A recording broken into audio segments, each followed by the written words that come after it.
What I'm saying is whatever penalty they put in the notice of violation, they cannot after the fact go and say, well, you know what, you have been doling out some money to the public, so we are going to waive part of that.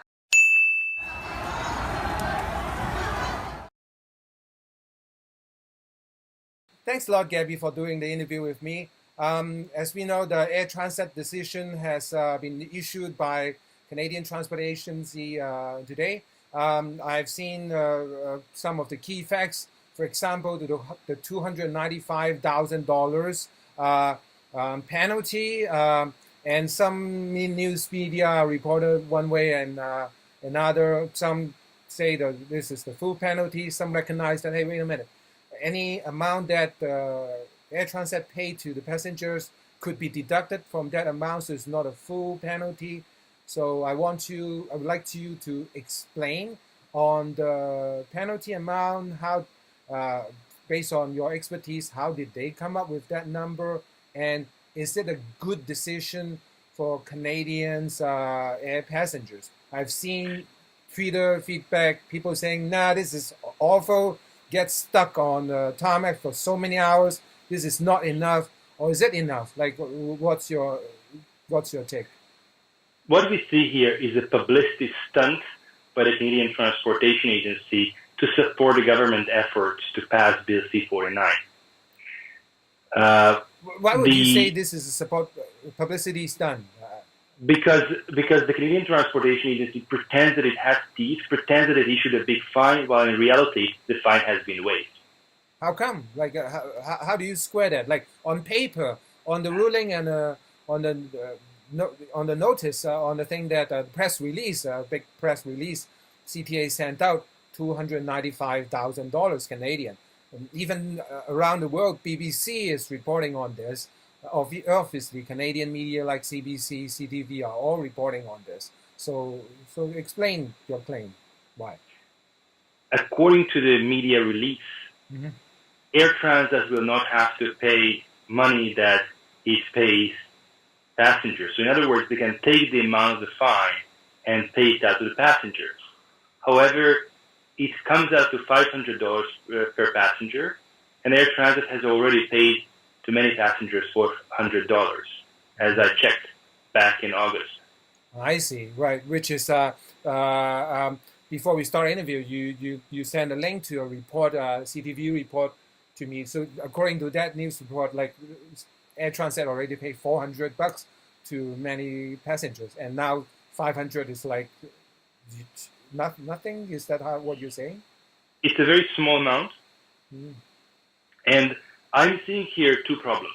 One problem is that under the law, the Canadian Transportation Agency cannot waive or reduce the amount of penalty that has been set out in notice of violation. Once the notice of violation has been issued, the agency and the enforcement officer becomes functus officio. They have done their job. Sorry, become what officials? Functus officio. It means they are done with their job.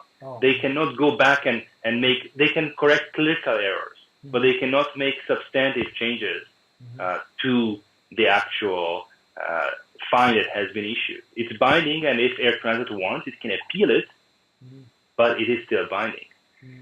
The other part is that it has been botched, because as I'm looking at the notice of violation, it identifies only 2 violations. Each violation can carry only a fine of $10,000.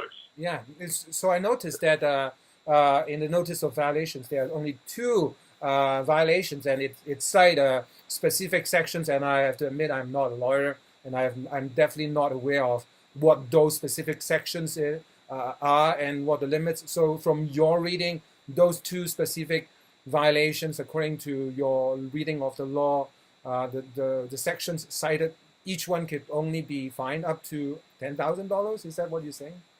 If they treat a whole airplane load of passengers being locked without water and food and air as a single violation, as it transpires from the notice of violation, then those violations can carry only $10,000 penalty.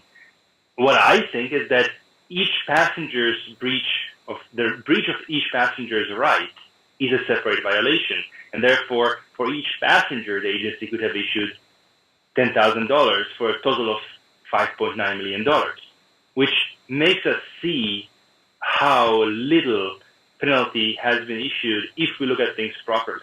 The number of passengers, so total of 590 passengers. If each passenger carries a $10,000 penalty for the airline, that's $5.9 million. On the other hand, if each flight is being treated just as one violation, then $20,000 is the maximum that can be issued. Yeah. So I'm at loss here. So from my perspective, I have two simple questions for the Canadian Transportation Agency. How the fine was determined, based on what calculation? Because under the law, if the way the notice of violation looks like, it would appear to permit only $20,000. And the second question is, what gives the agency any authority to waive any penalty that has been already issued in notice of violation? I'm not aware of such power set out in the Canada Transportation Act. What I'm saying is whatever penalty they put in the notice of violation, they cannot after the fact go and say, well, you know what, you have been doling out some money to the public, so we are going to waive part of that. I see. Right. So that's what you're saying. So the punishment, $295,000, they have no power to say, hey, you already paid this much, or put this way, as I read it, in future, if you pay X amounts to the passenger and whatnot, that can be reduced from the total amount too. And what they're challenging is the CTA has no power to actually grant this exemption. Yes, that part doesn't exist. And the second thing is that I don't see how the fine was calculated. If it is being calculated as treating it as only two violations, then the maximum penalty could be $10,000 per violation, so $20,000, and it is clearly something that the agency prepared in a way that is easy to appeal, was botched deliberately, possibly. Or, if they count it as each passenger a separate violation, then it is only $500 per violation, which would be excessively low given the agency's own guidelines on subsequent violations. They have an own guideline on that, and there's no. If you treat it as 590 separate violations, then it would be unreasonable in each case to fine the airline only for $500. Personally, I think it should be treated each passenger a separate violation. But if you look at the notice of violation, it is not how the notice reads. Right. And in terms of precedence setting power, I mean, this is a big enough case and whatnot. Then in future, like a fully loaded Boeing 747 with hundreds of passengers, could it be treated the same as the smaller plane or less full plane? I mean, what's the logic and what's the reasoning right there? Yes, I mean, when we look at the numerical side, it looks the number 295,000 looks like 500 times 590. So 590 passengers times $500 penalty per passenger. That's what it looks like from the numeric side. But the actual notice of violation looks as if there were only two violations for which the agency was fining Air Transat, in which case the penalty is excessively high. So basically what I'm saying is that either way we look at it, the penalty makes no sense. If it is only two violations, then the penalty can be only $20,000. If each passenger is a separate violation, then it is excessively low, because then the proper penalty would be something to the tune of a couple $1 million. Right. So, I mean, I can certainly see that some passengers are unhappy on those planes. Right? Put this way, I can imagine myself if I were one of the passengers suffering hours, if I read right, 5 hours or something like that, stuck on the tarmac, and only the punishment or the compensation I could get is only $500. It's like I'm in jail for that. That's troublesome. Yeah. That's very, very troublesome, yeah. Right. So, I guess at the end of the day, what do you expect to see happening? I mean, I read from the Air Transat press release. I mean, they have no problem agreeing with the decision. So, I mean, looks like they're not going to appeal anything. I mean, they're happy paying the $500. And are there any recourse for the air passengers that got stuck in those planes, or is this a final decision? Yes, certainly yes. The passengers could and should launch a class action.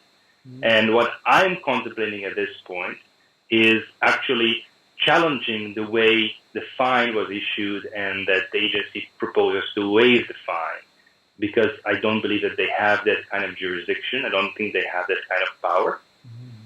So I'm looking into the possibility of challenging that in federal court of appeal, because the agency cannot just issue a fine and then waive it at the same time. That is unreasonable. Right. And if you do go ahead with challenging the decision in the Federal Court of Appeal, how would you see a challenge benefit those affected passengers in the plane? Would they be able to get more, or individually negotiate a higher amount? Or I think that the message has to be clear. That what happened right now is that this penalty was issued and waived all at the same time. Let's face it. They just said, we issue this penalty, but we also waive it. That's really what happened. And that's what I would like to put a stop to. If penalty has been issued, and it's good that a penalty is being issued, then this penalty has to be paid in. The agency cannot pay fast and loose to show some good statistics that, oh, we issued such a big amount of penalty, but at the same time say, well, actually, we are not collecting it, we are waiving the amount. That's dishonest. That's a form of intellectual dishonesty, something which borders on fraud to the public. Because the public hears, oh, there was a big fine issue, but actually the fine is not being collected. So it's not enough to fine a person, the fine has to be collected. Right, again, so I just wanted to make it doubly clear because I was confused before. So all listeners, viewers can be clear. So you're saying the reason that you're using the word waive is because there are ways for Air Transat to get out from the $295,000 fine because, hey, the money already paid, deducted, 400 pays to this customer, passenger, deducted, 500 future payment, that's going to be deducted, and sooner or later, with a whole bunch of deductions, they may not need to pay a cent on the penalty. Is that what you're saying? Or very low amount after all the deductions. Yes, that's right. Waiving. That's right. And there's an important issue of the rule of law here, that if the law says that the agency can not waive penalties, the agency cannot waive penalties. There's nothing in the law that would permit doing this. So it's difficult to understand how this came to be and what type of arrangement, what type of communications took place between the Canadian Transportation Agency and Air Transat that led to this outcome, what negotiations took place. It's troubling. I'm concerned that something grossly inappropriate has happened here in the background. And whatever backroom deal may or may not have happened, what transpires is bad, and I would like to put a stop to it. They may have made this backroom deal, possibly, or they're just being sloppy, but if the court says they cannot do this, they'll have to pay the fine, then the ability of the agency to make these kind of backroom deals falls apart, and that serves the public. Right. Obviously, you have no evidence that they have, Air Transat and the Canadian Transport Agency had made any backroom deal or anything. It's just that... It looks suspicious. The timing looks suspicious. They waived Air Transat right away, issued a statement that is going to comply. The way that the amount seems to be very close to the amount Air Transat already paid, it looks suspicious. We don't know for sure, but one thing that I am sure that I would like to ensure that this type of backroom deals are not possible because the law doesn't permit them. So even if they want to make this kind of backroom deal, the law is there to ensure that if a fine was issued, then the fine has to be collected. Right. And again, like I guess why you're thinking of potentially an appeal in a federal court of appeal is because of the precedent setting power of cases like this, right? And it is more than precedent setting power. The concern is the rule of law. The Parliament decided to grant the agency certain powers.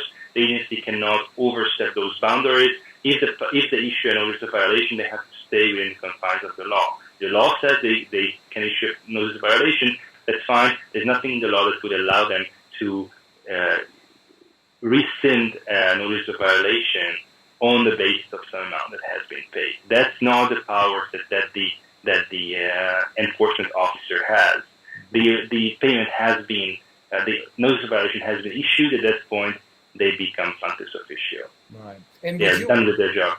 Yeah. And would you worry about unintended consequence? Like if you challenge the decision and then the court agree with you, but only agree that, oh yeah, each one is fine is only up to $10,000, and then the whole thing got reduced to $20,000, which is like next to nothing with hundreds of. It would show how inadequate the legislation is, for sure, and it would also uphold the rule of law. The rule of law is a principle that is more important than any kind of air passenger rights. It is a far bigger, it is the cornerstone of our democracy. If we abandon the rule of law as a principle for some financial benefit, then we lose the backbone of our society. Wow, that's an interesting claim. So we'll see what you decide in, I guess, coming days. And thanks a lot, Dr. Lukacs, for explaining the decision to me and to the viewers. At the end of the day, to me, it's a very important decision. And again, precedent setting, and obviously you mentioned rule of law is at stake here. Thank you very much.